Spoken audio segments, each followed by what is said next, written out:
everyone, and welcome to the Sam Dever Podcast, episode 14. In this episode, I speak with stand-up comedian, artist, and overall incredible human being, Ariel Jimenez. I met Ariel through the artistic community here in Los Angeles a couple years ago, and he's just a phenomenal guy, a phenomenal artist, a phenomenal human being. He's a really deep dude, and this conversation, to no surprise, gets really deep really quickly, and those are the people I love in my life. Ariel is a pillar, I would say, here in the Los Angeles artistic community. He's connected to so many different groups. He's let me know about so many different artistic events and different people here in the community. And he's just a great guy. So I really look forward to you listening to this conversation. The book of the episode is going to be one of my personal favorite, The Alchemist by Paulo Coelho. It is a novel, and without giving too much away, it deals with the realm of finding your purpose in life, or finding your treasure, as the book says. And it's one of my favorites. So, The Alchemist by Paulo Coelho, you cannot go wrong. Without further ado, here is my conversation with Ariel. Ariel Jimenez, you are now in the Sam Dever Podcast. Welcome, my friend. Dude, thank you for having me, man. Like, first of all, it's so fucking good to see your beautiful face. Oh. It's so fucking good to spend some time, and just fucking chop it up, man. Like, you're a really cool guy, and I'm happy that, we're fucking, like, doing this shit. We could just catch up and shit, man. Yeah, well, likewise, man. And, I mean, really, I'll start this conversation. I mean, I met you at it was Ford, one of Ford Fanter's events at his place. And I just remember you were so personable and so interested in art and creativity and all these things. And I started asking you some questions, and you go, "Well, have you been to this?" I'm like, "No." Yeah. Have you been to this? Like no. This event, this event in LA, like this art. You seem to be someone that has, from my interactions with you, always has their finger on the pulse of the creative in Los Angeles. Is that a fair statement? Like. Oh, facts. Like, first of all those places have closed down. We're talking pre-pandemic right now. Pre-pandemic. Oh my God, they all closed. But I mean, you gotta understand. I'm a man of the people. Like, I love art. Like, you gotta understand. I love authentic displays of like expression in any format. Like what is it? Like, let me just get personal off the bat. I don't know what your home life was like. But my parents, they were one of those people where, like, if they had a problem, it would just stay there. And then the next day, be like, all right, it's a new day. Never bring it up. Just keep it going. And I was like, how do you have a marriage like that? And then obviously you don't. But like that, I think seeing, like, that was my first interaction with like seeing what not expressing yourself does. People just don't understand you, or they don't understand. Like, because my parents had like simple problems that if you just talked, I think they would have been resolved. You know what I mean? But like, as I got older, I got more expressive. I made sure that I'm like, hey, I want people to know how I'm feeling, and I imagine other people feel the same way. And I started going to these art spaces, and it's really, these art spaces are the only places that I've seen people just wanting to just express themselves, just purely, just like pure, like it could either be in anger, in hate, in love, whatever it is. Let me give you a raw, authentic display of like emotions and humanity. And I love that shit, which is also why I like going to your acting stuff. Because like, like it's people acting, but like, shit, you guys are really, you know what? If you didn't tell me it was acting, especially, you're a great actor. If you didn't tell me that there was an acting school, I would have just been like, yo, this is amazing. I remember you came to multiple events we had. Yeah. Man, you're so supportive, man. By the way, this is getting real deep real quick, and this is the best, man. Man, you took it like, usually we build up, but we're going straight to climaxes. This is great. No, man, I got more. Don't worry. I know. Well, and like, so taking it back, like you talking about, and thank you for the kind words, man. I really. No, dude, you're an amazing actor, and I want you to receive all the accolades. I want to give you your flowers while you're fucking here, while you're in front of me, because you fucking deserve all of them, man, for real. You're amazing comic and artist yourself, so which we will get into. Thanks. So thank you, man. Good. And that's what I love about you, man. It's just like every interaction I've had, it's just been nothing but good vibes and good energy. And also, God, I don't know where to begin because you opened up this thing where we can go like 20 different directions. But back to the expression thing for a sec. Like, one thing I found, and it's probably like this in other cities too, but out here especially, there's a lot of people, quote unquote, trying to make it. But there's also, I feel, another subset of that maybe they're trying to make it, but you realize that this is who they are and they have to do this. It's like it's no longer, it's not that they're choosing, no, like they have to. There's something inside of them that they have to let out. It's therapy. The lead singer of Imagine Dragons said something akin to that. I don't know the guy's name, but he's cool. He had a quote where he was like, you don't do music because you want to do music. You do music because you have to do music. And I find that fascinating. As someone who, I'm surrounded by those types of people, the ones who like they have to do this. They have to do this. And more importantly, they have to monetize it. And that's where my disconnect sort of is from the thing. I'm here for the humanity. That's all I'm here for. I'm here for just that. I'm here for just like I had this thing where when I was a kid, for context, I was not cool. I mean, I wasn't like a loser or anything. That's a bad way to describe people because I don't want to classify people. I wasn't like the guy who was like, everywhere.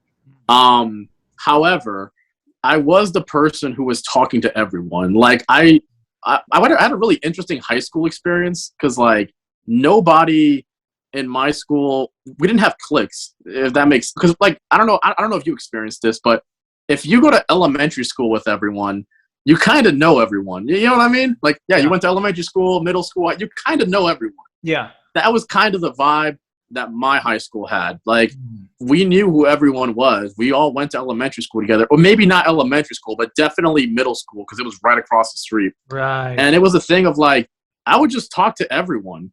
I just wanted to know what it was like to be everyone. I wanted to know what it was like to be a drama kid, what it was like to be an improv kid, what it was like to like be part of like the French club, what it was like to be part of like the health club. I did cross country. I talked to like everyone because I just always wanted to just see the humanity in people because I always like felt like an outsider in a weird way. And it was like, I know objectively how I'm feeling is probably just like, it can't be like I'm the only person who's like alone. People do that. Like when you're like, because when you're like one of those like people who's like maybe just a weirdo, because I'm definitely a weirdo. Like I'm a weirdo too. Right, we all are. Like it's just like, oh man, like is anybody else like I remember like this is gonna sound so stupid. I remember like thinking that because I watched anime as a kid, I was like, man, nobody understands me, and that's such a weird thing because we have no joke every July in the Staples Center we have the biggest anime convention in the world, Anime X. That thing is huge. Tens of thousands of people, if not hundreds of thousands. And it's just like, man, like nobody understands me because I watch anime, and it's like, stop, like just wait till July. I promise you. Then you'll feel like a real outsider because it's like, okay, I'm a weirdo, but not like that. There's a difference. Sidebar: did you watch Dragon Ball Z growing up? Oh, of course, Dragon Ball Z. Wasn't that such a great show? Easily, no, that was probably what set it all off for everyone. Like Dragon Ball Z, Bleach, Naruto. Just the basic stuff. Full Metal. You ever watch Full Metal Alchemist? That was the one that did it for me. That was the one that like really, like Dragon Ball Z was just cool, like light shows. Yeah. But Full Metal Alchemist, that thing made me cry. Like that was really? Oh my god. Yeah. No, I recommend it. It should be on Netflix if you haven't. Well, good thing Netflix. Full Metal Alchemist, you said? Yeah. Yeah. I'll send you the name of it after this. But if not that one, I know HBO. You have HBO Max? I'll give you my HBO Max. Like if you don't have it. That's quite a gift. HBO Max is amazing, by the way. I do not have one. My friend and neighbor Eric has it though, and we've watched several things on it. I'll still just give you my info just so you can watch it. It's amazing. Greatest! Wow, Christmas comes early on the podcast. No, there's just some good stuff on there. You can watch Euphoria and like a bunch of. They have a bunch of like. I would say their anime collection rivals Funimation because Funimation has all the anime. HBO Max has all the good anime. Oh yeah, wow. You know what I mean? Yeah, no, it's what's crazy. During this past year, I watched the Justice League cartoons. I don't know if you ever caught those. I fucking love those. There were so Dude. many jokes that were not for kids. Dude, thank Yeah. you. See, right now I feel understood because it's like I'm watching this and the character development and the writing is like genius. And then when you get to season 3 or 4, when like what was it? Green Lantern finally expresses himself to Hot Girl. Yeah. After so many subtle little hints of I'm like, oh, see, look at that. There's like a few shows I remember as a child that my dad was actually interested in. Like for context, my dad, just so you know where he came from, went to art school, dropped out, was a mechanic, and then became a lawyer. That's like my dad's trajectory. What is it? It's funny because like he has old sketchbooks, but my dad, he does have an interest in like anime and cartoons and stuff like that. But like obviously, real world, being a parent, you put that stuff in the back burner. But there was a few cartoons I remember my dad was really into, and Justice League was one of them. The other show was Megas XLR, but I don't know if you remember that show. I don't remember that one. Yeah, that one that one's more obscure, but Justice League, that was a show me and my dad could like get behind on and watch. It was really cool. And I guess my point of bringing that one up was it really showed me the power of cartoons. Like people are like, oh, cartoons or this or they're that. I'm like, no, there's actually a lot of intelligent, extreme. I mean, even shows like Family Guy and like all these other ones, like easily. No, great. What you gotta do is like when I give you my HBO Max, because I will give it to you. Watch Infinity Train. Everyone it's called Infinity Train. It's about children who go through some sort of issue and they end up in a train that each train cart is its own universe. And in order to escape the train, they have to slowly learn lessons about life. Whoa. And the thing, hold up. Here's where it gets cool though. Each season will follow someone new, and it won't always be a child. There are seasons where you follow children who refuse to leave the train because they know, I don't want to go back to that. Let me just live on the train forever. And you follow their life. And it's a really interesting show. No joke. It got canceled because of the fact that it wasn't for children.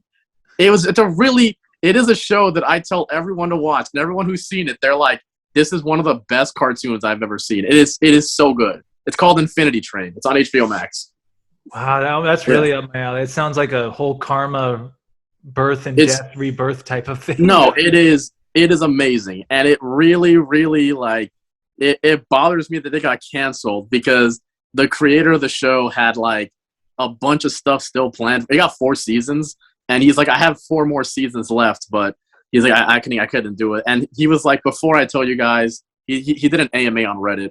He was like, before I tell you guys what I had planned, I'm gonna still stick it out. I have hope that somebody's gonna pick up the show, and as far as I know, no one has. Wow, it's such a good show. Like it bothers me so much. That show is so good. But yeah, well, I will definitely look forward to checking that out. And I'll have to say, on the last podcast, her name is JJ. She recommended Squid Game to me. Oh God, no! On Netflix, and I'm down to the last episode. What do you think of it? I haven't seen it, but I know enough about it to where I'm like, I don't need this.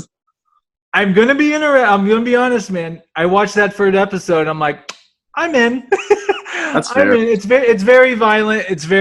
But one thing it definitely for me gets me thinking a lot about is just the appreciation of life.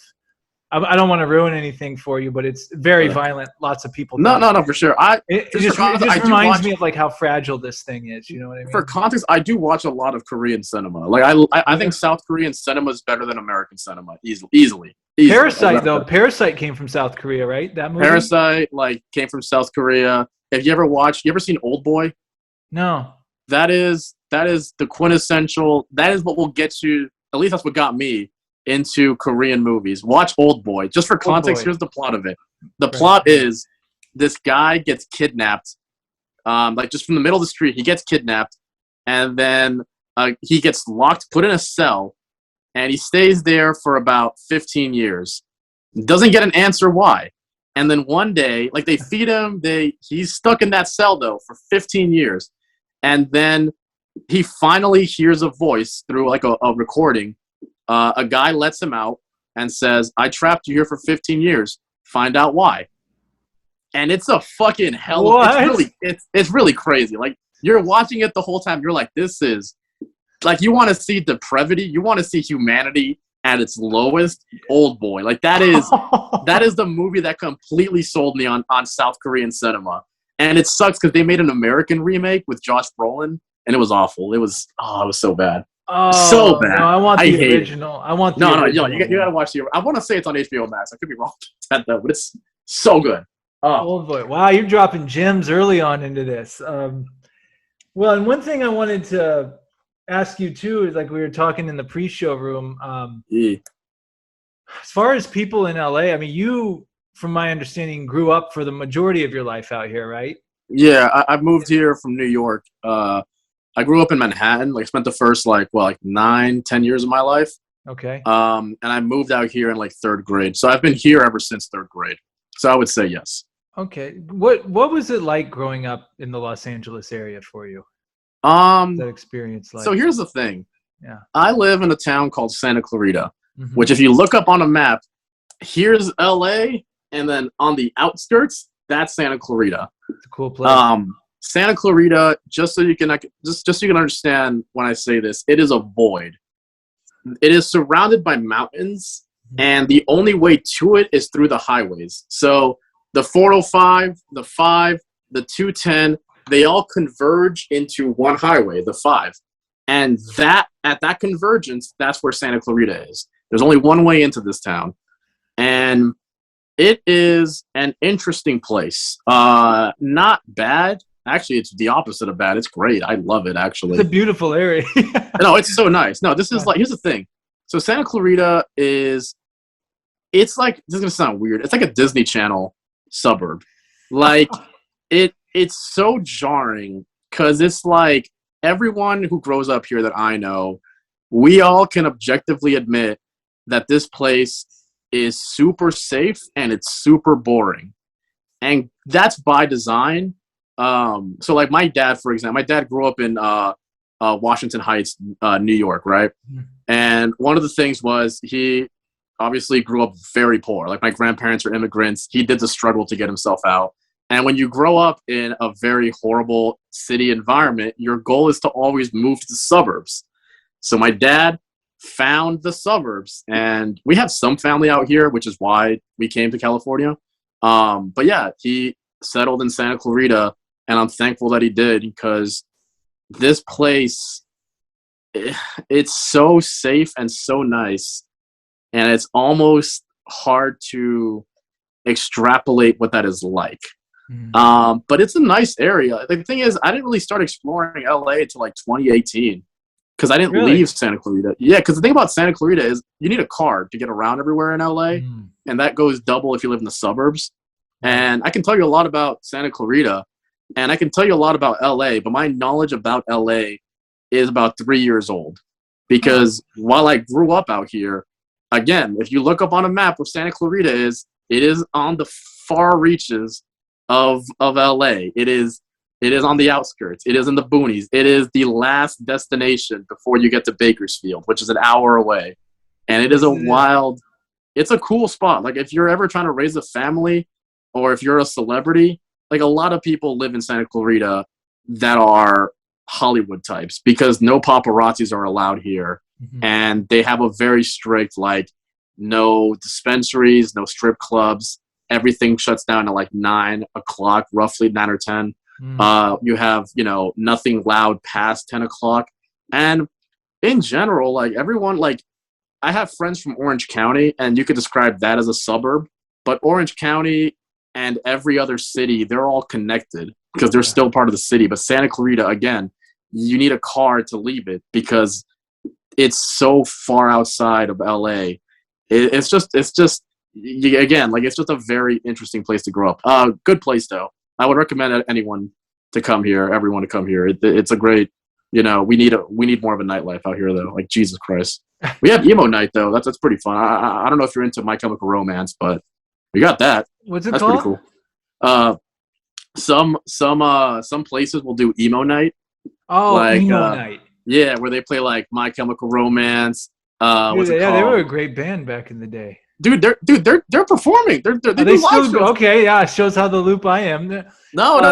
It just started though. But like they last year they were like reunion, baby. And obviously all the people my age and everyone who grew up on My Chemical Romance and straightened their hair in high school was like, I'm in. And tickets immediately sold out. And I'm jealous. And they're supposed to perform next month. I don't know if that's still happening, but we'll see. What was their number? I swear to you, I listened to that huge hit they had. That one. Black Parade, I could have been. I can't remember. It was on MTV like all the time. Helena. I can tell you their whole discography. They're good. Besides Danger Days, the last album they produced was awful. But My Chemical, like Three Cheers for Sweet Revenge, Black Parade, classics, certified classics. I don't care where you were in 2007 or 2008. You were listening to those. You were listening to My Chemical Romance, Fall Out Boy, and you were watching Transformers, and just man, those God, the nostalgia is real, man. Oh my God, it's well, one more wacky. thing I'll say to you about Santa Clarita real quick. Well, first of all, Yeah. and I've gone to Santa Clarita, quote unquote, is it Santa Clarita, Valencia? Is it two separate places, or do No. So Santa Clarita is the name of the whole city, but we have like different sections. There's Valencia, Saugus, Stevenson's Ranch, Canyon Country, which is where I live, and even within those, there's pockets. So in Valencia, you have Stevenson's Ranch, which is where a lot of wealthy people live. Six in Valencia, Flags, right? What? Six Flags is in Valencia. Yeah, right? Six Flags. Six Flags is there. Yeah, which is I'm so sick of that place. I went to it too many times as a kid, but it's cool, great place. But yeah, no, like if you say Valencia, that's the same thing as saying Santa Clarita. It's just that there's a bunch of sections. Because fun fact, the population of Santa Clarita is equal to Salt Lake City.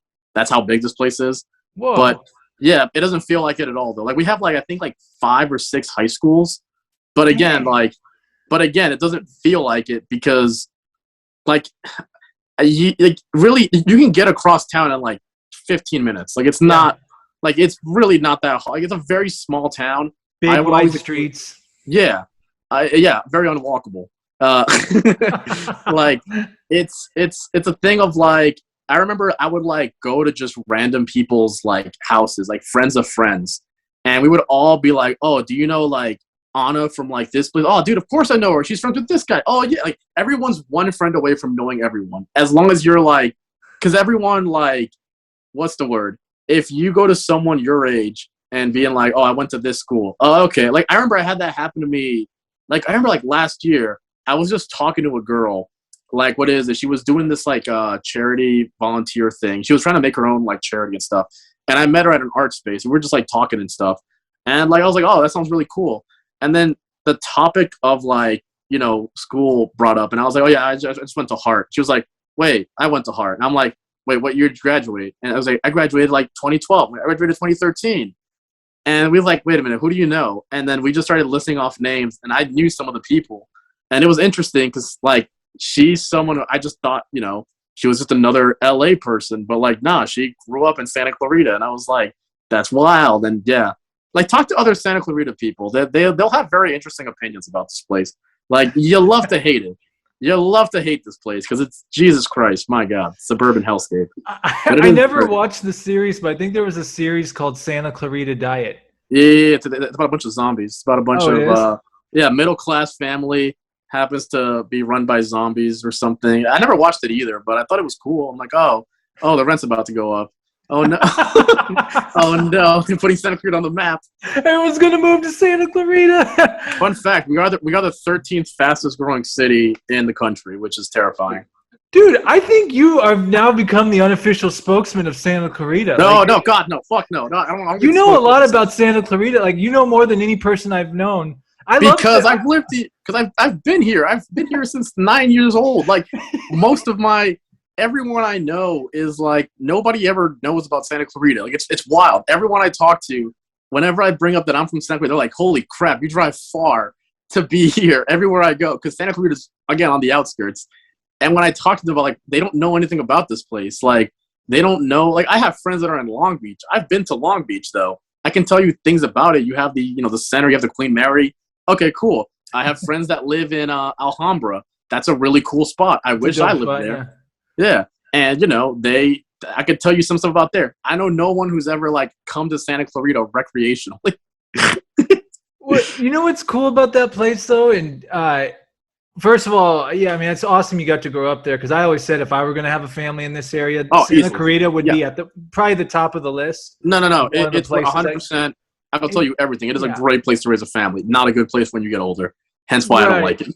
Right. Well, and then it also, yes, you're outside LA, and yes, when major traffic hits, it can be a bear getting back in. But really, what, 25 minutes, you're basically in the valley. Yeah, no, you're done. Yeah, it's easy. So it's a nice spot to be. You're close enough, I guess. Yeah, you're not right next door to it, but yeah, you're pretty close. That's how I look at it. Like the valley, like everything to get to Hollywood is about half an hour. Anything in the valley is about 20-25 minutes.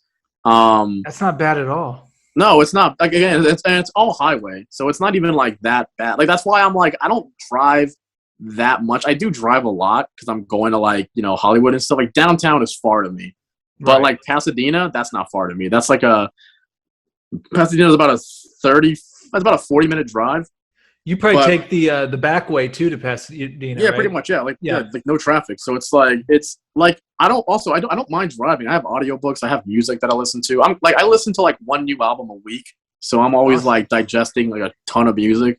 Mm. So like I honestly don't mind driving at all. Like I like it, but I do hate I just hate traffic though. Like with a passion, I hate it with a passion. God, I hate traffic.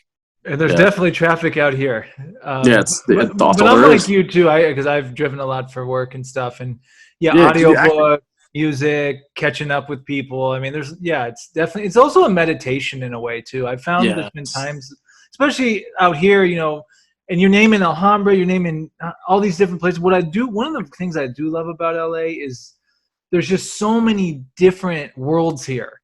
Yeah. In one spot. Like your world, easily. Santa Clarita is a world. Like I'm over here in North Hollywood.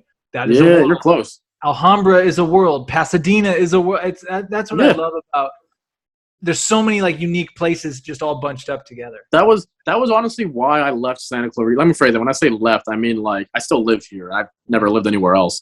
But like when I like go venturing and go to these art spaces, one of the things is like this is I don't know if this is just a suburban thing or not, but I have this thing where like I know what type of person lives in this area. I know what they're like. That's cool. They're not bad people. I want more. Mm. Like, because there's this area is very privileged in a way, and that's not a bad thing. That's just a thing, though. It's just a thing. People live in the suburbs. They do certain stuff that is like cool. So like an example would be, very commonly people would go to Coachella. Like it's just a thing you do because it's a very middle to upper class area, and middle to upper class children like to go to music festivals and stuff like that. Which, don't get me wrong, I'm cool with that. I just don't necessarily have the means to drop $500 at a moment's notice for a concert. And that was just like not that most of my friends did that, but it was a thing of like, yes, a lot of people would do that. And like I'm not into raves or any like huge things like that. But I remember like I was like there was a certain point, I think when I was like 20 or 21, where I was like, I've met what this place is like. I know the people here, they're good people. It's a suburban place. I honestly don't have a problem with them. But that said, I'm only seeing one type of person at this place. And I know that sounds super shallow and super conceited and super like, it's just that like if you grow up around an environment and you can look at the environment and see this is what the people around here are like, and I'll talk to people and I'll again, nice, super cool people. I just wanted to see more. What is it like from the people that grew up in Long Beach, people that grew up in Carson, folks that grew up in Compton? Like what are they like? Like what about people who grew up in Pasadena or Alhambra and other suburbs? And I'm just like, it's cool because it's like in a weird way, no matter where you go, we're all still the same, but just the way we were brought up is just different, I love that, man. But and I think you, if you ever do a podcast, I think a great podcast would be you talking to people all the different places here in the LA. I mean, just LA County. Shoot, I mean, you could just do that for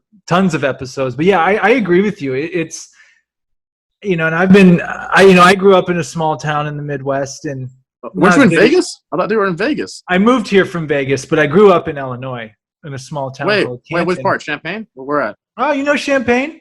Yeah, I had a job out there. What is it? Once. Whoa! No. You lived in Illinois? No. I didn't live anywhere. Oh, I had a job prior to the pandemic. I had a job where I was inspecting slaughterhouses and food farms, and as a result of that job, I would have to travel extensively. And on the I was mostly on the West Coast. But on some occasions, I would have to go to the Midwest. And one of the places that I spent time in was like Champaign, Illinois. And I was like, this is a college town. It seems kind of dead. But it was cool. Like, it was all right. And then, I went to Indianapolis, and that seemed kind of fun. Like, Indianapolis seemed really cool from what I saw of it. Yeah, Champaign. Yeah. I had some buddies go to University of Illinois, and I definitely I partied there. It's a big university, but yeah, I'm from about hour and maybe 45 minutes north of that. But the terrain and everything, like Champaign, that's basically where I'm from. That's like an hour north. That would be like, isn't that like heading towards Chicago? Heading towards Chicago. That's but not quite. Yeah, that's interesting. I'm from the middle of the state, pretty much. That is interesting. By Peoria, Illinois. Yeah. Yeah, I was gonna say Peoria. Yeah. Yeah. You got the bridge, right? The bridge that separates. Yeah, dude. Yeah. That's crazy. No, that's a nice. What's it like? What's Peoria like? Because I have one friend that lives out there. Really? I don't know anything about that place. Again, I've only been to Champaign, Illinois, but Peoria looked cool as fuck. Yeah, no, Peoria was a great, and I'm from a town called Canton, which is 30 minutes outside, but we wanted to go do like certain things, we would go to Peoria because that's it's like right at 30 minutes. Yeah, it's right there. Yeah, 30 minutes. That's when I fly back home. That's where I fly into. Peoria Airport. Yeah, we live like 30 minutes from Peoria Airport. Well, what's that like actually? Actually, that sounds really fascinating. You're a small town person. Yeah, but I'm relating it to your Santa Clarita experience. Yeah, it's similar. Like that's all I knew for, and even my college. I went to the local junior college. Played a couple years of basketball there. Then I transferred to the University, Western Illinois, which is 45 minutes away, so it really wasn't, but I know exactly what you're talking about. I got to that point, though, where I'm like, I had an opportunity. Some buddies were going to University of Arizona at the time, and they're like, hey, we know you just finished up with school. We need another roommate out here in Tucson, Arizona. Nice. You want to come out? And I just said yes. I just said yes. As you should, yes. As you should. And, you do it, yeah. But bringing it back to growing up in a smaller town, a beautiful experience, safe, amazing people. Nice. Cool people. But also, with that being said, you are limited in some capacities as far as being exposed to different things, I would say. Yeah. People. Yeah, pretty much, yeah. You only know like what you know. That's what it is. You only know what you know. And then there's nothing wrong with that. It's just, yeah. And I will say this, I love it there in the fall time especially, but I said my senior year of college when it was -9 degrees. Fuck that. And I had to use a lighter to de-ice my car. Key thing. I said, never again. I'm heading to where palm trees and sunshine are. It started with Arizona, then it ended up being Vegas for almost 8 years, and now it's been LA. How was Vegas actually? Like, how did you go from Tucson to Vegas? It was incredible. It's an incredible. It's still. I consider it my second. It like Canton's my home. Yeah. Vegas is also a home. It was an amazing ride, man. First 2 years was a complete party. I was lucky to have survived. Then I did so many things there. That's where I really got into media, filming things, did a lot of music stuff, like all really, it was really my artistic breeding ground for me to come out here. Really. Wow. That's wild. And to this day, everyone thinks the Vegas Strip, which that's always there, but I think you would dig the art scene there too. There's a lot of dope art things. And no. You'll have Container Park.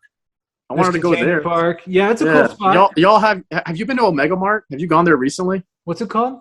Omega Mart. Have you been to that? No, where's that at? It's in Area 15. It's in Area 15. It's near Area 51. Area 51. Yeah, right? No, Area 15. Oh, they call it Area 15. Okay. They call it Area 15. It's this giant little megaplex. I've heard. I know. I have not been to that. You should go. Hey, look, you should go to Omega Mart. You want to see some trippy art stuff? That is the place where you should go. 1000%. Did you Omega go? Mart? Oh yeah, me and my friend. What is it? So what is it? One of my friends. What is it? Her name is Megan. She was talking about like, yo, it's been a while since we've hung out. And like, well, let me phrase it. Like, this is a friend of mine. This is a good friend of mine. But like, we just haven't hung out like in a while. Like, as in like just us two or whatever. Mm-hmm. And she was like, yeah, we should go to San Diego. And I'm like, oh, you want to hang out? If that's the case, let's go to Vegas. And so she was like, what's in Vegas? And I told her about this art collective called Meow Wolf.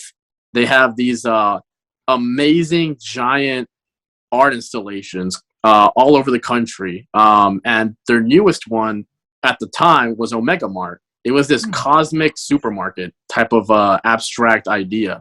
And it's huge. It's like, I think it's like, I don't know, it's like the size. I'm not good with square footage, but it's a giant cosmic grocery store.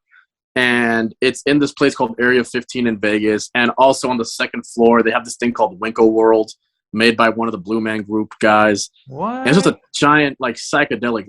Like, I don't do drugs anymore.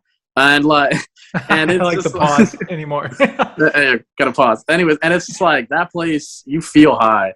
And they have other places all around the country. They have the transit station, which is supposed to be this like 4-dimensional station for Earthlings and other type of beings and stuff. It's just art. It's like, you know how like you'd go to Burning Man and you'd find a bunch of trippy psychedelic stuff.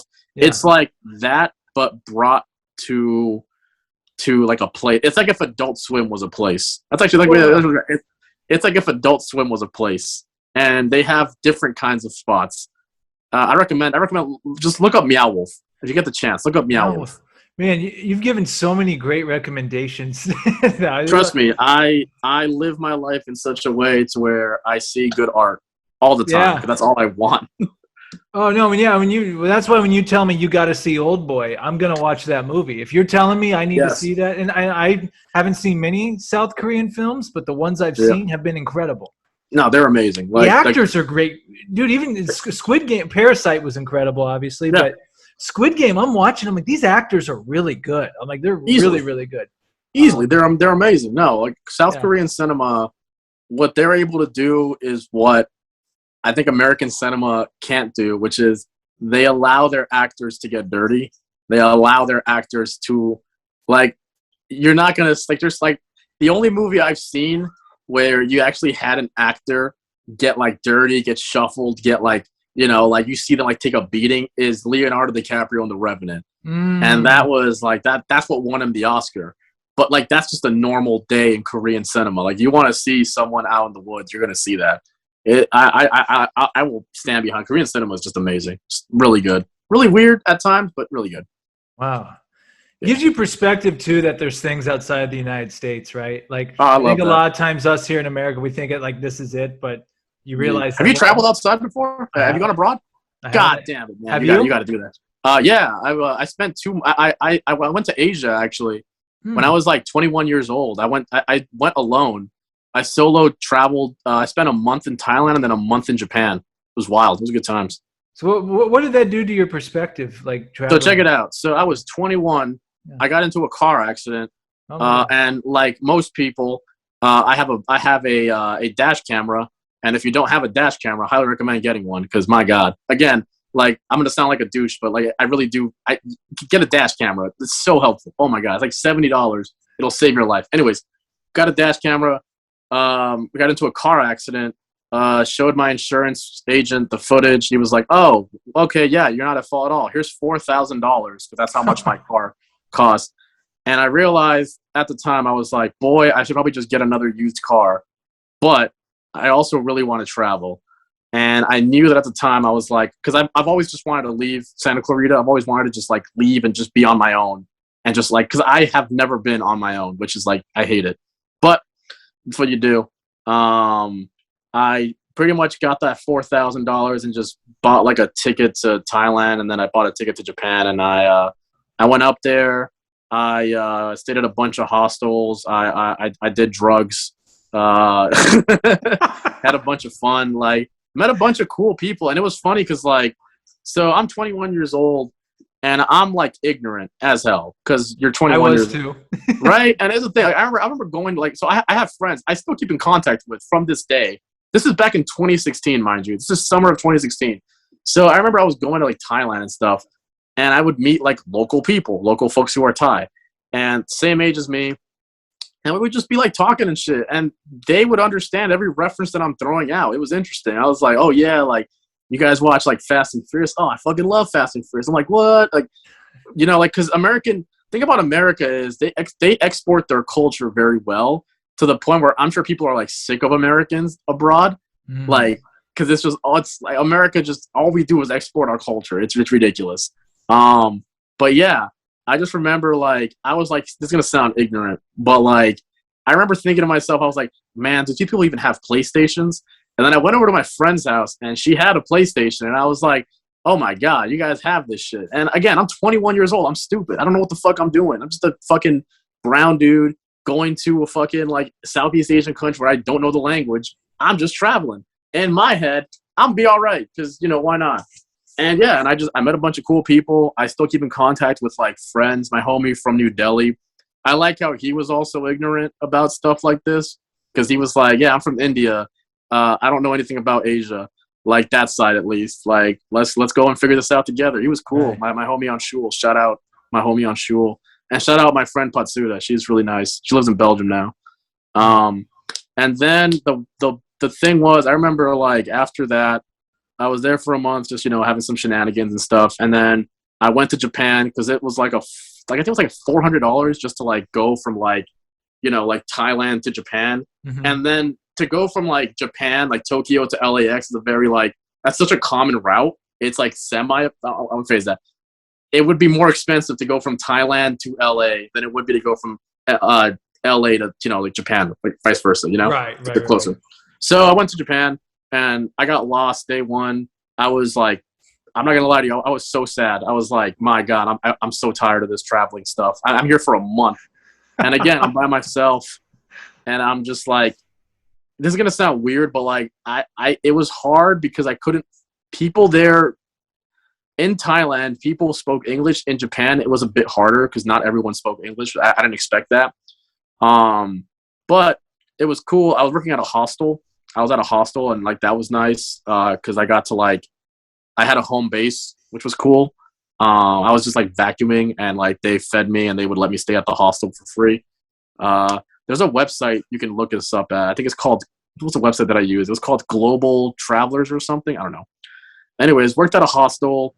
Never saw Mount Fuji, and I went to Mount Fuji. Never saw it because it was always like raining and cloudy. Like the whole month I was just there, it was like just always cloudy. Except for maybe like one day. But I just remember like I ran into a lot of Australians in Japan because Australians, they go to Japan for like, it's right there. That's where they go for fun. You know what I mean?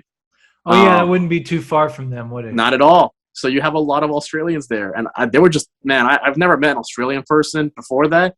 They are just such fun people. Like it's like a giant frat house. Like, my God, these guys were so nice. Like, the salt of the earth. I don't know. I love those people. I think they travel a lot too. Like it's in their culture to like. Oh yeah. Go travel. Go. Yeah. No. 90% of Australia is uninhabitable. They got to travel. Like the entirety of their society is on the coast. Like that's it. Like they just for context. By the way, fun fact: Australia has a dingo fence, like a fence to keep away the dingoes. That is longer than the distance from New York to London. No, look it up. It's a real thing. They have a dingo fence. What? Because apparently dingoes are a problem. Yeah, it's a fun fact. Australia is a whole ass continent, and 90% of it is uninhabitable. Like, that's wild. I didn't realize. Yeah, no, I believe it because when they say, because the world map is deceiving. Yeah, they're like, no, Australia's the size of the United States land mass. Yeah, it's huge. And there's only cities on the outside. All that in between. Yeah. Who knows what craziness like? I mean, exactly. You can't. It's uninhabitable. Like, yeah. Like it's like there's a reason that like when you look up photos of Australia, you see like spiders that can fly and you see like there's like flying foxes and shit. Yeah, they got they got exploding trees out there. Like, Exploding trees? Not when it gets hot enough, the trees explode or some stuff like that. Like, and it sends out wood shrapnel that could kill you. And it's like, this is a wasteland. Like, this is no man should live here. Why do you guys even live out here? Like, all the crazy stuff that we see of Australia, that's the habitable part. That's the habitable part. Imagine the parts that you don't even see. Like, I can't even imagine that. You know what I mean? I want to experience the world, but I have no desire to go to that part. Same. No, and I saw a YouTube. Huh? No, sorry. Go on. I saw a YouTube video once. This was in South America. There's parts of South America I'm sure I would love, but there was this part in particular. I don't know if it was the Amazon or wherever it was. It was a YouTube video. It's probably still up. Python eats alligator. Oh, I think I've seen that video. Dude, I saw that and I said, that's incredible, but wherever that's at, I don't want to go. No. You know what's crazy?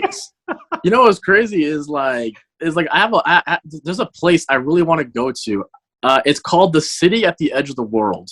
It is the final destination before people go to Antarctica, because the way you go to Antarctica is like you have to travel down to like the tip of like South America. Yeah. I want to say it's this place called Urshala. I don't know the name of it, but it's called the last city on Earth. And I just want to go there because I just want to see what it looks like to be in that weird twilight zone where it's like in front of you is Antarctica, which we don't know anything about. I mean, we know like some stuff about it, but like it's a weird place. That's a whole other conversation we could have because I have a few things to say about that. Dude, I looked, what was it? One of my homies, his dying wish was to go, it was, I'm afraid that it's not he's dead. He's still alive. One of my homies is like wish, he's like, before I die, I want to see Antarctica. And I was looking it up and I was like, that's just a plane in my head. This is like a few months ago. I'm like, it's just a plane right away, right? And apparently it costs $10,000 to go to Antarctica. Like, at least that's what I looked up, because you have to, like, accounting for travel, you have to account for the cruise, or rather the ship, that goes through this thing called the Drake's Passage to get you to it. And I don't know the size of it, but it's huge. Like, it's huge. It's ginormous. And this is me. I don't want us getting caught up in all these types of theories. I mean, dude, I've read shit like his name was General Admiral Byrd. He went there. I'm paraphrasing all this, but basically he went there, saw some stuff, and it was like crazy. I don't know. And some people claim that there's woolly mammoths down there and like all this other stuff.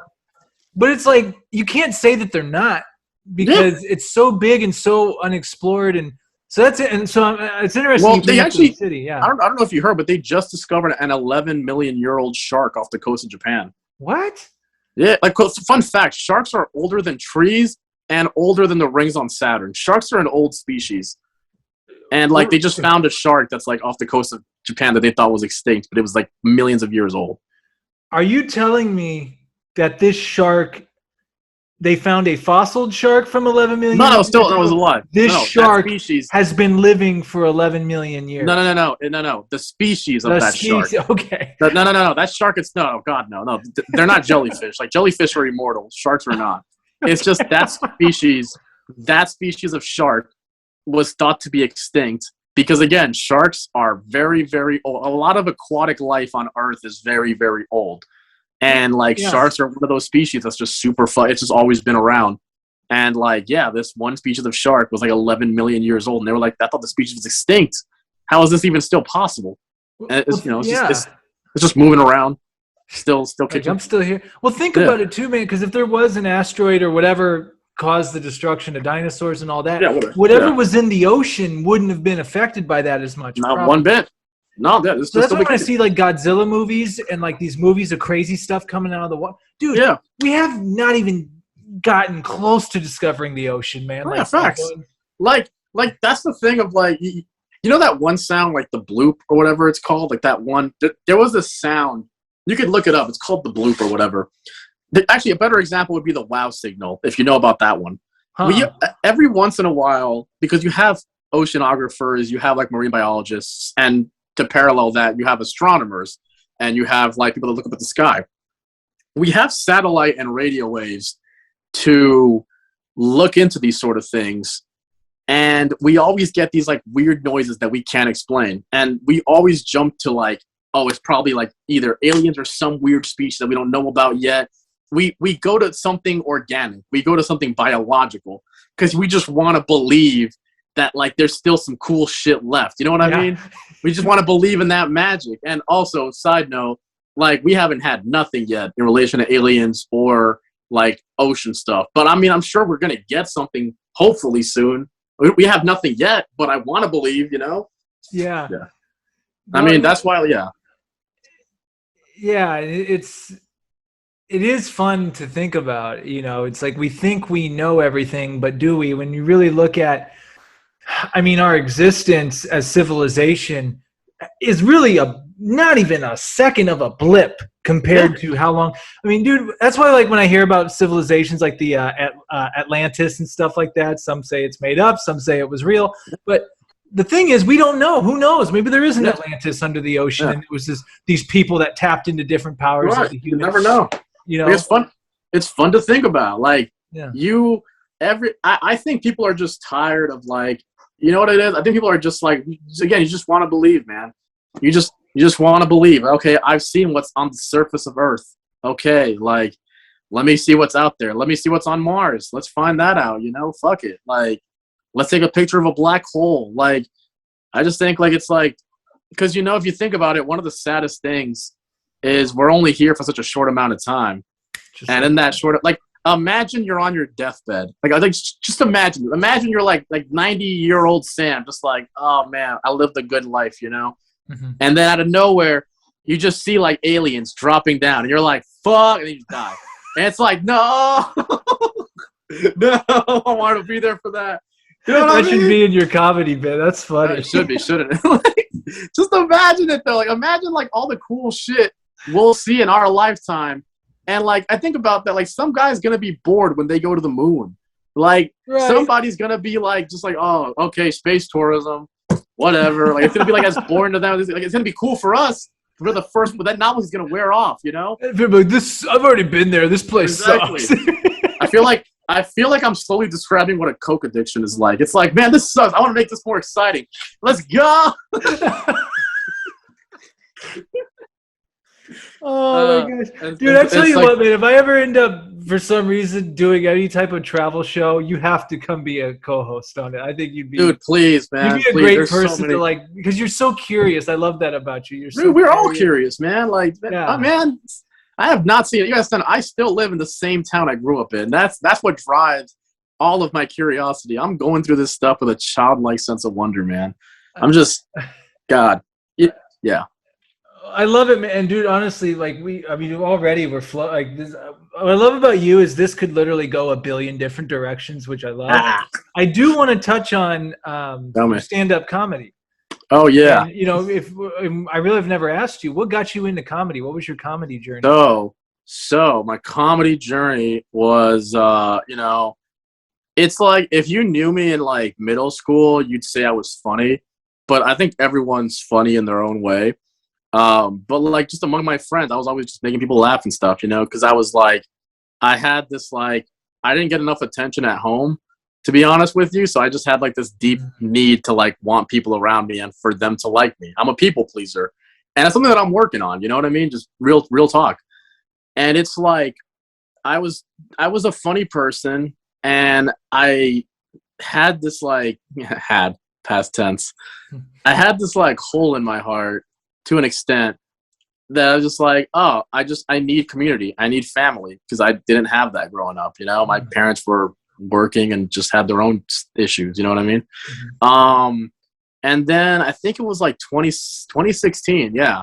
2016 was when I really like started like, let me go and explore the comedy scene in LA. Let me, you know, because again, Hollywood's like only a half-hour drive.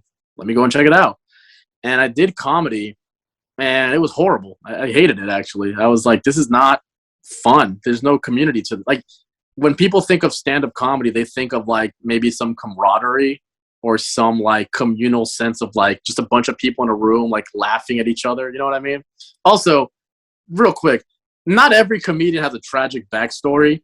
I just want to point that out. Like, I know a lot of people that came from dysfunctional homes, and they are not funny people. Just want to throw that out there. Like, not everyone who came from a bad home life is funny, or they're gonna be fun. Some people are just like, they're just not. They cope in their own ways. This was a coping mechanism for me, and then slowly, it just became something that I just did. I always did it. Let me just try to do it. And here's the thing. I did it for like hardcore for like a year. Like for a year, I was like, yeah, going to like 5 mics a week, because I also needed friends. Because this is like, how like after you graduate high school, all your friends go off to different colleges. You're trying to find yourself. You're doing that alone, and I was doing that alone. And so I didn't have any friends. So I was like, let me make friends in the comedy scene. Yeah, and no, because like again, you think comedians were just all of us in a room just making each other laugh. That's not it at all. Most of comedy is just you in a room full of strangers with people who just want to go home. And then once they perform, they leave because they want to go home. And that's really what it is. And it's like, because again, everybody wants to be, I don't know if it's an LA thing, but everyone wants to be famous or whatever. And, I'm not knocking that at all. I think it's a very noble goal. Like I hope everyone gets whatever they want to make them feel fulfilled and worthy enough. But yeah, I quit it because I was just I was not making any friends, and I sucked at comedy because it's really hard to make humor out of nothing. And then I started going to this place called Palms Up Academy, which is, you've been there before. And that was my first mic that I went to that it wasn't comedy based. It was just, hey, come up here and just perform. Say what's on your soul.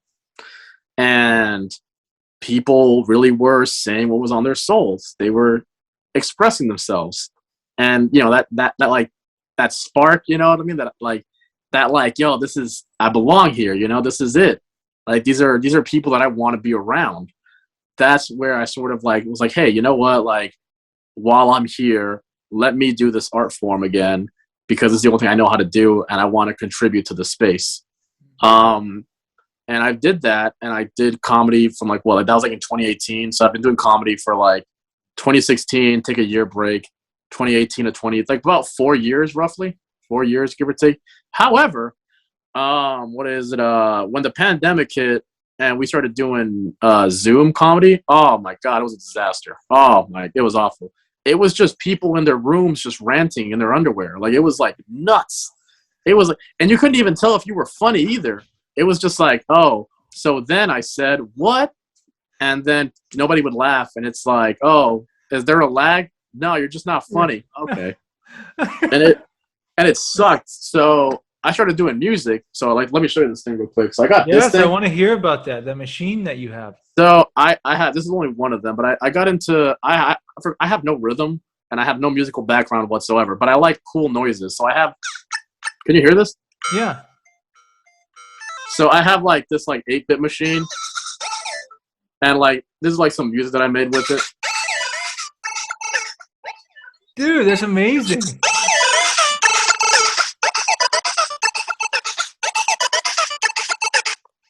Anyways, but yeah, cool stuff.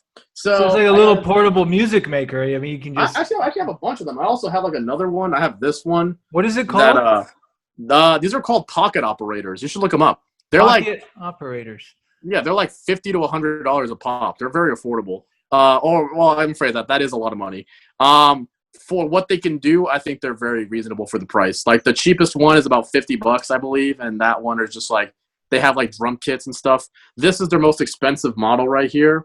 It's called the PO33. It's a sampler, so you could sample stuff. So for example, I would sample. I sampled office equipment. So for example, I don't know if you can hear this. Yeah. I would just sample office stuff, and I'm like, all right, cool. This is a sound it could make. And yeah, I would just I just wanted to just expand my artistry, man. I'm tired of comedy, to be honest with you here. I realize I'll still do it and I'll make people laugh, but I'm I was scared of doing any other art form for a long time because I was well, I'm in this box. Let me stay in this box because I'm afraid to fail. And, then I'm you know what, though? I have a good support network and all my friends are artists, and I know they would cheer me on if I was just up on stage and didn't say a word. So let me actually try to learn something. Why not? I got to read a quote to you really quick. I saw this yesterday. Tell me. It really hit home with me. Tell Let me. me see. Being an artist, there are periods where you need to study, to read, to contemplate, to meditate, and you need to dream. You don't need to produce every day of your life. Des Enough was the person quoted. But I thought it was Julia Cameron. Oh. Yeah, it sounds like something she might say. But I think as artists, too, we feel this pressure like, I got to be. And social media is a gift and a curse, right? Because it gives you a great place to put stuff out, but it also puts pressure on, like, shoot, I haven't put something out in a while. Yeah. And I think we forget about the process. Like, you say you may want to stay away from comedy for a second, but go explore some other art forms. Go try some other things. And you know what? You'll probably come, maybe you will, maybe you won't, but you'll come back to it with a different perspective, maybe different. Yeah. And ready to exercise that muscle, maybe. Pretty much. It's just a desire to just, like, we're all multifaceted human beings. You know what I mean? Mm-hmm. Like, I'm always fascinated by, like, so I have there's this term, I think it's called Sonder. It's the realization that everybody else's life is just as vivid and creative as your own. I sort of struggle with this because, like, until someone tells me, like, some, like, I don't know, dark stuff they have going on in their life, I have a hard time seeing them as real. So I'm just like, oh no, but, like, everyone's their whole person, everyone is real. Mm-hmm. And I always make sure to keep that in mind. So I know that, like, even though I'm seeing, like, anyone around me, like you, for example, I know you have your own crazy, you lived in Vegas for 8 years. Like, my parents had their own life before they had me. My grandparents were people. You were people. We are all people. Like, everybody, there's so much multifacetedness to people. And I feel like for some reason, probably capitalism, we only ever show the side of ourselves that is the most accepted and the most profitable. And it's like, just try to expand your horizons, try to be more knowledge, when's the last time you did something for the first time? I played music for the first time on stage like a month ago. That was scary, but time slows down when you're doing new stuff every day. Man, that is a gem right there, man. That might be the podcast promo right there. That's so. Yeah, you're right. Like, you worded it very beautifully. Like, we're always showing the quote unquote most profitable version of ourselves. And that's, I think that's, tying it back to when, you're talking about some of these open mics and stuff. I mean, you've been to way more than I have, but I've been to my share. Come through, man. Come through. Yeah. But, like, when you see someone spilling their guts. Yes. Of the most, like, vulnerable part about themselves. Man, it really just pierces through all the bullshit. It just pierces through everything. Yes. Like, yo, this is humanity right here. There's no show. There's no lights and glamour. And, like, no, this is as raw as it gets. And there's something, and you get that through, you get that through books. You get that through movies. You get that through comedy. You get it through poetry. So many different things. Music. Yeah, you're right. You are absolutely right. And it's a thing of, like, it's like there's this place called the Human Library. Well, it's not a place, it's more of an idea. Mm-hmm. And it's this organization where basically you have individuals and you can just go around and they'll just tell you their story. It'll range from, like, a 5-year-old to a Holocaust survivor. Mm. And it's just like these little mini short bites of, like, here is my life story. And you can ask me a question and I'll tell you about this thing. And they have an Instagram page. I recommend checking it out. Human Library. And yeah, you just, like, you get to see, like, just different facets of humanity because, like, I never wanted to be that person that in order to survive, they have to shut down parts of themselves to exist. You know what I mean? Mm-hmm. Like, once you stop seeing the humanity in yourself, you stop seeing the humanity in others. And that opens up a can of worms that, I don't know, could be generational in its effect. And, it's just important to realize that, like, again, like, everybody is their own person, and it's important to treat everyone as such. Like, you don't have to be anything you don't want to be. You're already worthy enough. You don't have to be lovable. You already are love. Everything you have is inside you. Granted, I need to take my own advice, so. No, I feel you, and just relating it to where the part of the country we live, and knowing, a lot of people that are chasing these industries. One thing that turns me off, this is me speaking for myself, about quote unquote Hollywood. Tell me, I love this because you're in it way more than I am. Well, and I'm not even in it. I mean, not now. I mean, I'm because I had my injury this past year. Oh, you okay? Oh yeah, no, I'm good. I'm good. But I had a pretty serious injury that I've been recovering from, but doing well, staying grateful. But it's given me a lot of chance to reflect on things, and I know this is part of the business, and I fully respect and admire all my friends and people I see going for the movie business and things like that. But there's just this artificialness to it, of like, I don't know what's real sometimes with some, you know what I mean? Like, that's why I loved what you said. People are putting out a version of themselves, and it's just not in this area. I mean, it can be in anything, but it just gets to a point, like, I realize in my life, like, I'm gonna die. Like, it's happening for all of us. You're like you said. I hope it's at 90 and maybe some aliens land. I'm like, oh shit. But it's like, how do you want to, like, at the end of the day, you can only be honest with yourself. Like, you can put on whatever show you want for other people to think. And this is one of my criticisms of social media, is it's caused people, and I have fell victim to this, it makes them feel like they're not enough. It makes them feel like, I need to, well, I saw so-and-so post this, so that means I need to do this. And it's like, it's a really dangerous place, I feel. For people, especially when younger kids are now getting on social media before we did. And it's like, I don't like it. I don't like the mentality it gives people. Like, you having to feeling this pressure that I gotta become what? Well, it's like, become what? Like, it's like, become this so these people might like you. Yeah.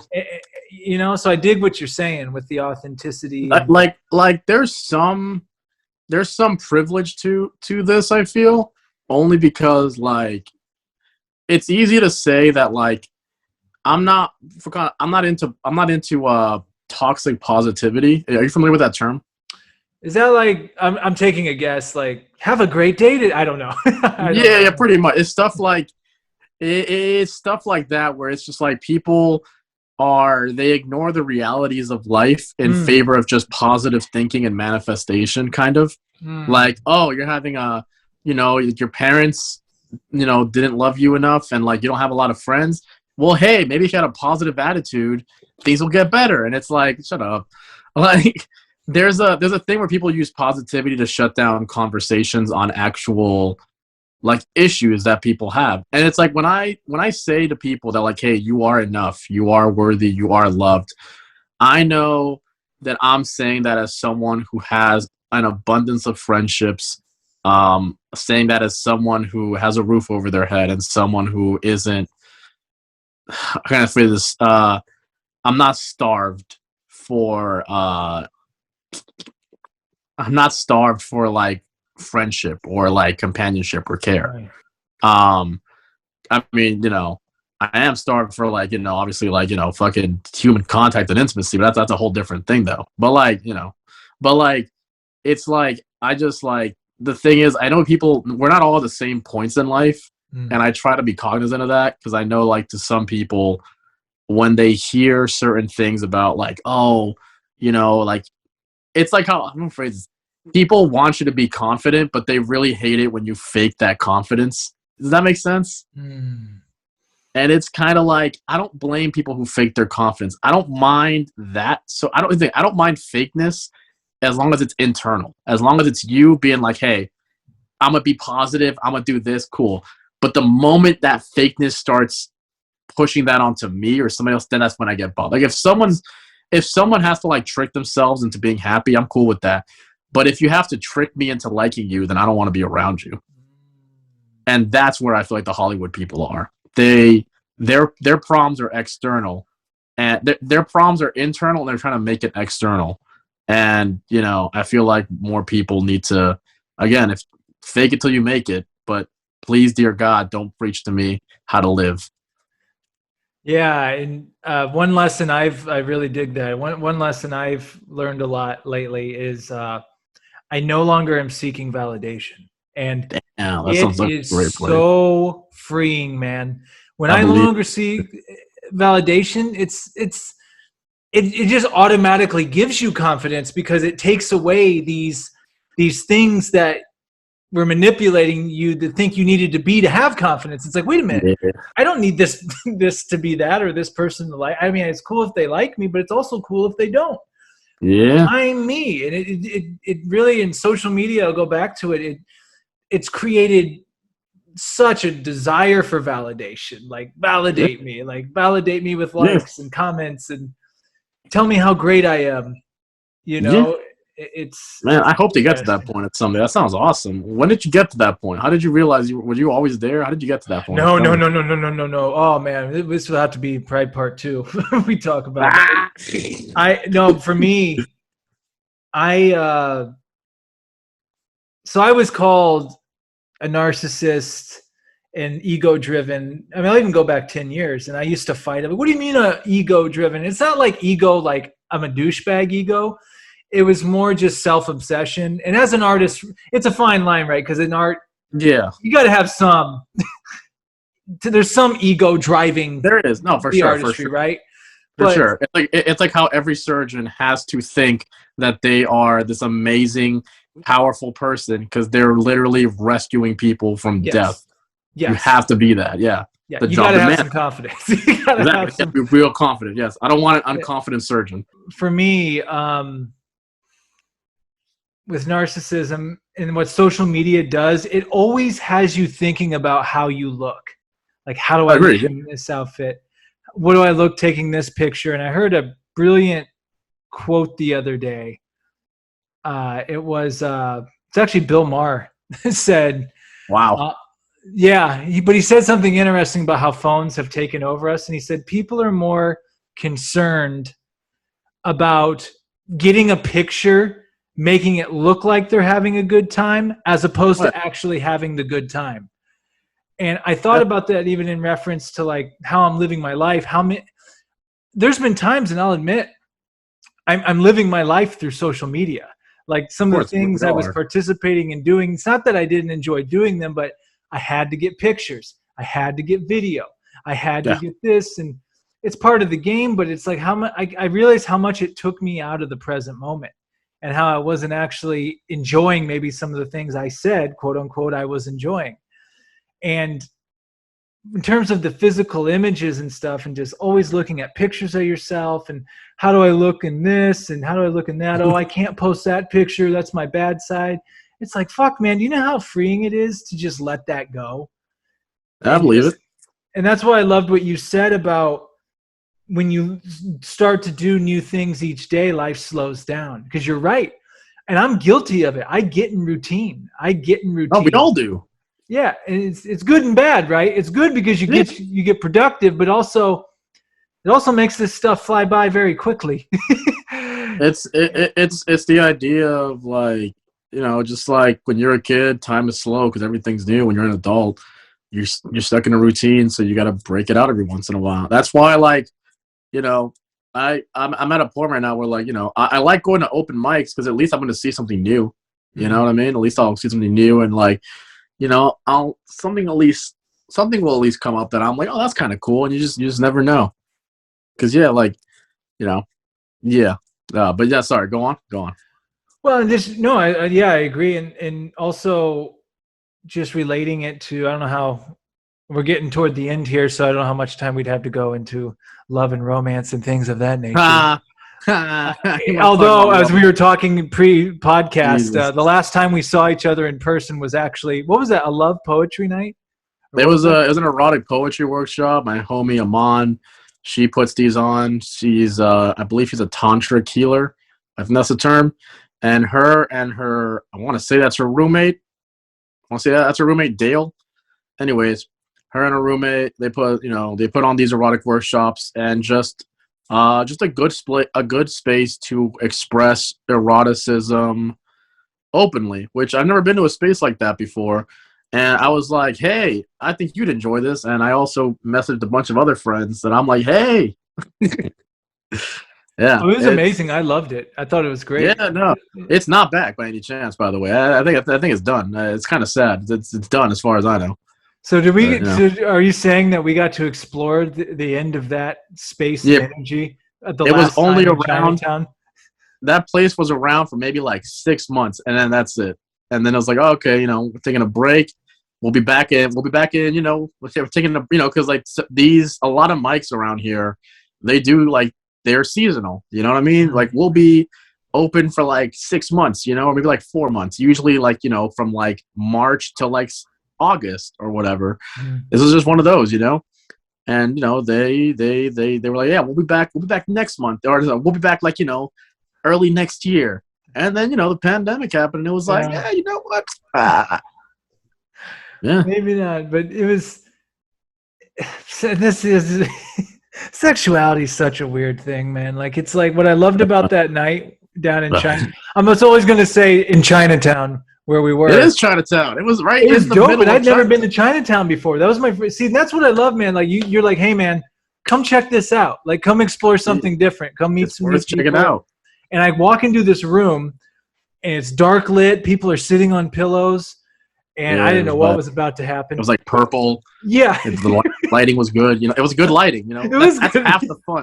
I had the mood, and I remember they said like, all right, if you came here tonight, you're just not going to listen. You're going to participate. And they handed us paper and pens, and we wrote stuff. And I actually read what I wrote, and people were reading what they wrote. And it was a spectrum, right? It was like everything from like the most sensual romance, deep love to pure debauchery in the bedroom. As you're right. It was all spectrums of man. It was, all spectrums. It was of cool man. too. Yeah. And like they even had like I believe the night you went, one of my homegirls, she was actually the feature, and it was cool because like she has really good poems on eroticism and stuff like that. And like, what is it? I really enjoy. Like I see her piece. Like I've seen that poet. A lot. But like the pieces she was sharing that I've never heard before, and it's obviously talking about sexuality and stuff like that has a lot of baggage to it. So it was good to just have a place to explore all that, like judgment-free, guy, girl, non-binary, everyone to just sort of just like explain, like, yeah, I'm into this. Don't get me wrong, I'm one of those people that I'm just like, ew. But like when I heard some other people, like when I heard what some of their fetishes were, I was like, oh, okay. But like I'm happy that they could express it. I'm glad that space exists, and I'm glad that Aman, God bless her, she's a fantastic woman who's very good at creating spaces like that. And I'm happy that those spaces exist. It's really really good times. I agree. I mean, it was a safe space, and it's a space for something that's so taboo. Like we're taught not to talk about it, or you can't say this and you can't say that, or that's weird if you bring that up. What I loved about that space, and probably all types of spaces like this around LA, is like just come as who you are. Like we're not judging, and that's one thing I will say about Los Angeles that I do. A great thing about this city is like you can be who you want. Yeah, pretty much. Be yourself. You can be yourself. You can be yourself. Now, you're not saying you can't do that other places, but here, it's a melting pot of so many different personalities and individualities, and it's a beautiful thing. I think like the need for like authenticity is greater here because of Hollywood. You know what I mean? Because there's so much like of like that LA fakeness. There's a lot of people who want to push back against that and be like, no, we're really real. Like a lot of us are bleeding hearts. A lot of us wear our hearts on our sleeves. We really do. Some of us do live up to certain like, artistic stereotypes. We do quote Shakespeare, or we do get really dramatic when we perform poetry, like, but it's real, it's authentic, and it's who we are. And it's like, that's all people want. It's just authenticity. Yeah. And bringing it back to the narcissism, the point I was going to bring it home to was when you quit seeking validation, even when it comes to romance or, going into that realm, I feel it gives more confidence because I'm no longer. It's now I'm not saying don't have yourself together to some regard, but but it's like I'm not in my head about, oh, is my outfit the right outfit, or oh, do I have enough? I mean, to be fair though, you look good. Like, I mean, let's just get out of the way. You're a very attractive man. Like, you don't need to worry about, like, you know how some people could wear trash and still pull it off. I think you could pull off any outfit that you pick. Like, you have a good body. You're a good looking man. You got good hair. Respectfully speaking, I'm just saying. Like, I wouldn't worry about these things if I were you. Well, I mean, you're a good-looking dude too, man. I mean that. Like, Trying, man. I dig the look and the vibe, and I guess the point I'm trying to bring is when you quit thinking of the external and you focus on the internal. That's what I'm also focusing when I'm connecting with another human being too, if that makes Oh, sense. easily. No, easily. I'm about, and that can be anything. That can be friendship, romance, whatever. No. Facts. No, I'm the same way. Except I'm the same way. Except I'm more. What's the word? It's like I want your whole being. Like, all of my exes, like all three of them, four of them. Well, I don't know. Like, I do not have a long dating history. I don't. But they would all tell me like the same thing, where it was like I'm like probably the first person to ask them what their boundaries were, what they are comfortable with, and, like, stuff like that. And I'm very, very communicative because my parents weren't. So I'm like, I try to be communicative. So like, if I'm like gonna be like with you, we're gonna like be together, I'm gonna know who you are. I want like the highs and the lows. I want all of it because, like, I'm at a point now where I don't have shallow friendships. You know what I mean? I don't have shallow relationships with people. I really do just like, like if you're around me, we're going to go to some art stuff. We're going to open up. I'm going to know about your life. You know what I mean? Like, I liked that time when you and I went to that erotic poetry session, because it was like, oh, this is cool. I'm learning more about you. I get to see like who you are, more of that, and I think that's really cool. And that's why I want to take you to more open mics, man. You can fucking with other people, man. Like, fuck. Yeah, you know? no, I like the human library thing you had brought up too. Yeah, it's definitely worth Just checking out. people are such a valuable resource, and I think you're similar to me, and as we do have a pretty good network of people we Yeah. talk to of all different areas. I like being friends with people in all different industries and areas. Same. It's interesting, man, and Same. it keeps you grounded too. It doesn't get me lost in just one world. Like Same. No, I agree. I like that too. Like my best friend is this like tiny Mormon girl. Mhm. It was like, what is it? I like her because, like, she's not an artist by any means. She's just, someone who is. I've known her since middle school, and she's like one of my best friends, if not my best friend. And like, I like talking to her because she's not an artist. She's just someone who just, she does her own thing. And I'm like, oh, this is so great, because sometimes when all you talk to is artists, you want to talk to other people that aren't artists, just to remind yourself, what the world looks like. Yeah. What the world looks like. You know what I mean? Just to remind yourself, hey, not everyone is out here. Let me step out of La La Land for a second and Exactly. Let me just say, what are the Mormons up to? Like Melissa.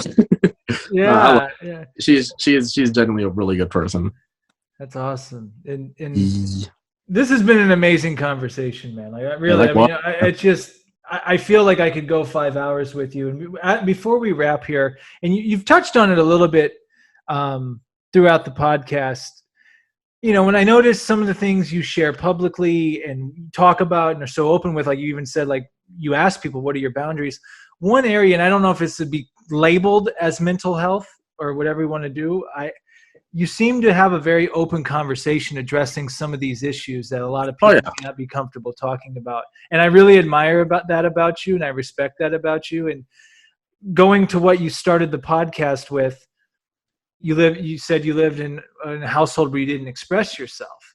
Yeah, it's just one thing I've learned is when you keep that stuff bottled up in you, it's not that it doesn't go away, it's there. Yeah. So until you face that and deal with it, and whatever you got to do to deal with it, that's how you get past some of those things. So I was just giving you really an open floor, or if you could just maybe take me a little through like your mindset when it comes to mental health or people addressing themselves. mental health is an interesting topic. I'm glad that we're at a point in society where we could just talk about it openly. You know what I mean? You know, I see a therapist like once a week. And it's like one of those things. I was always one of those kids that like I think it was around like I always had I've always like my whole thing was that like I was always very self-aware. Like I remember like there were points in my life where I just remember like the way my parents were and my living situation was just not normal. Like my dad, he would always work. He wasn't there for me emotionally. And that really messed me up. It left a black hole in my heart and it sucks. And it's something that I deal with even through adulthood. I'm 26, which is God. Anyways, You're young. yeah, no, yeah. It's just one of those things where it's like, okay, I saw, like, my dad, he grew up a certain way that men in that era were expected to behave. And it was like the older I got, the more I just sort of like, I rejected masculinity and like, stuff like that. I didn't like toxic masculinity. I didn't have the language to express it at a young age, but I just remember being like, I don't like the way as a man I'm supposed to behave and act and be stoic. And I'm like, I see what that looks like. That's my dad. I see what that gets you. I don't want that. I want more. And it sucks because I fluctuate between like, because the world, I still really feel like the world that my dad lives in isn't that far off from the world that I live in. I just have different coping mechanisms that just weren't, I just have different tools that weren't available to him. But like corporate America, that's still a real thing. You still have to shut off parts of yourself to an extent to be able to do it. And my dad shuts off parts of himself to do it. And I get it. At the same time, it's like a part of me is like, I don't want to be this. Mental health is like, man, like, I got to take my own advice so many times. It's like, it sucks because it's just like, I wish, it's like, I wish that everyone had everything they want so that they would know that like, it's not enough. And I heard Jim Carrey say that. Like, that's not me saying, that's Jim Carrey. And I'm not at that point yet at all. Like, I feel like I'm very behind in life. I feel like I haven't reached any of the milestones that most people my age have. And, I see on the internet that that's somewhat common. So that's like, makes me feel happy. But like, I just like, I don't know what the end goal is because happiness is too abstract. I think contentment might be it. But I know that like, you should have some support around you. Or just you should always have people, because I don't know if everyone struggles with like negative self-talk. I have in my head, I'm like a horrible fucking monster. I wake up to like things that I did in middle school sometimes because they were just like not even bad, but they're just just dumb stuff. I constantly think about like how I'm 26 and I still live in the same town I grew up in. And then I'll say that to my friends, I'll be like, oh man, I still live in the same town I grew up in. And my friends will be like, yeah, but you're in LA. Like you're not in the middle of nowhere, dude. Like you are at the end point for a lot of people and you're here. And it's stuff like that. Just always like have a good support system. People that'll like bounce the negative thoughts off, That said, I understand that not everyone has that. Not everyone has friends because I've been there before. And one of the things that sort of helped me out, I noticed at a very young age was if I'm vulnerable, that'll filter out a lot of people. And in a weird way, it'll bring people closer to you. Cause like, like I'm still growing. I still get it wrong. But like, I think I'm at least trying to be more authentic every day. And the more authentic you are, the more you'll just filter people that don't need to be in your life. And you will filter people who should be in your life, And people are drawn to that. And I think like, at the end of the day, we all just, not we all, but like just a lot of us are just craving some sense of belonging and some sense of like, validation and like that we're good enough. And I think, we'll all get there when we get older. But right now in our 20s, it's like an uphill battle. But we'll get there. We'll figure it out. But just while we're in our 20s, we're gonna stumble along the way. So these are just growing pains. I'm sure once I'm 50 and like I'll look back on all this and be like, yeah, I did it the best that I could. I hope so, at least. Yeah. I love that. And the 20s is definitely, not that your 30s aren't too, but the 20s is 30s definitely seem cool. Yeah, 20s was a very fun, but yeah, it is mentally because you're figuring out stuff still. Like, yeah, who am I and what do I, it's like you get to the 30s, there's still some of that, but you're a little more grounded. So yeah, I think you're doing great, man. I think you're. Thank you. That means a lot, man. I appreciate it. Oh no, I mean you're a very intelligent, insightful, compassionate person that I'm grateful to know. Likewise, man. Likewise. Yeah. So I really appreciate you taking the time here, and I could keep talking to you all night. It's late. It's getting late. So, any final words or thoughts? Something you've been thinking about, a book you've read, anything you want to leave us with? I mentioned how sharks are older than trees, right? I mentioned that already. Yeah, Yes. Very important. I hope if you're listening to this, whoever is listening to this, I hope they know that they are worthy, they are good enough. And I hope you know that, like, even though I don't know you, whoever's listening, I would hope that you at least feel less alone. Yeah, that's kind of it. And that you matter. Yeah. I love it, man. If people want to follow you, can they follow you anywhere? Oh, yeah. So Instagram is Ariel51_comedy. I don't post jokes on there. I really should. I suck at social media, man. I'm on Facebook, but like, again, that's just because I'm on Facebook. My name is Ariel Jimenez. Yeah, no. You can find me at Palms Up Academy on Wednesdays. We run out. We are an open mic. We running out of a decolonized high school. It's very cool. It's an indigenous space in Eagle Rock. It's really tight. It's an outdoor amphitheater. Really cool. Yeah, no. Come through sometime. You can find me there. If you want to stalk me, my home address. No. Ariel, this has been a treat, man. It's so good to talk to you. So good to see you. Thank you for just being your true, authentic self. And this is a fun podcast, man. There was a lot of things talked about in a short amount of time. Dude, let me know when this episode uploads, man. I'd love to. Oh, yeah. I'll send it to you as soon as it's up, man. And one quick thing before we go. Is Ariel 51 a playoff of Area 51? Yeah, hit me that. No, yeah. I was there's a band. So me and my brother, I was listening to this band called Roswell Kid. Which, side note, by the way, I don't know if you've ever been to Roswell. That place is kind of cool. Like, it's a cool place to spend like a night at. New Mexico? But anyway, yeah, Roswell, New Mexico. No, yeah, never been.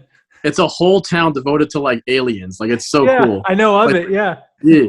So no, yeah, I was listening. So I have like music, like like nomenclatures or whatever. Like for example, like one of my stage names is Hispanic at the Disco, But the OG one was Ariel 51, and my brother thought of it because we were listening to a band called Roswell Kid, and I was like, what if I call myself something like that, like Roswell, like Child or some shit.